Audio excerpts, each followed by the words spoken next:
હું શું કહું, આપણા લગ્નના 3 વર્ષ પૂરા થઈ ગયા, ખબર ય ના પડી નહીં. તે તમને તો કેમ નહીં ખબર પડે? બધી ખબર અમને પડે. જબરી પડી મને તો.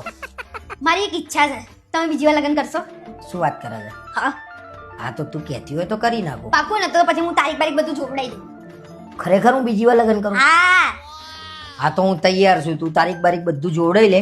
હું રિયા ભાભીને વાત કરી લઉં. રિયા ભાભી શું લેવા? આપણા બેના લગ્ન કરવાના છે ને રિયા ભાભીનું શું કામ? એટલે આપણા બેના લગ્નની વાત કરે તું? ખાસ તો આ બધા સેલિબ્રિટી બીજી વાર લગ્ન નહીં કરતા એવી રીતે. તો ભાઈ આપણા બેને ફરી લગ્ન નહીં કરવા. એકવાર લગ્ન કરીને થાકી ગયો હું. ઘર રહી ગયો. પૂરું થઈ ગયું તમારું બધું? તો પછી હવે મને છેલ્લે ગિફ્ટ તો આપો.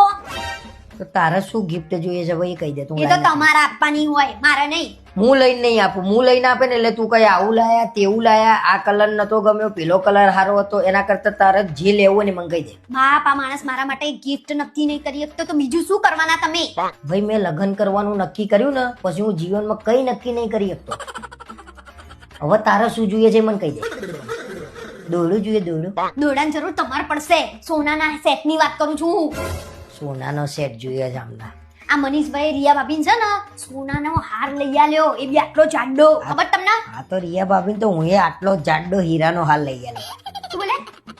એટલે એમના માટે તો હીરાની ખાણે ખોદી નાખું. હવે હું તમારા બીજી વાર લગ્ન કરાવું ને હીરાની ખાણે ખોદી આપણે. ચલો. અરે પણ હું તો મજાક કરું છું. હવે હું એ મજાક કરે. ચલો. બાટલો મૂકી દઉં પાણીનો? ના નહીં મૂકવું આપણે. ચલો ચલો.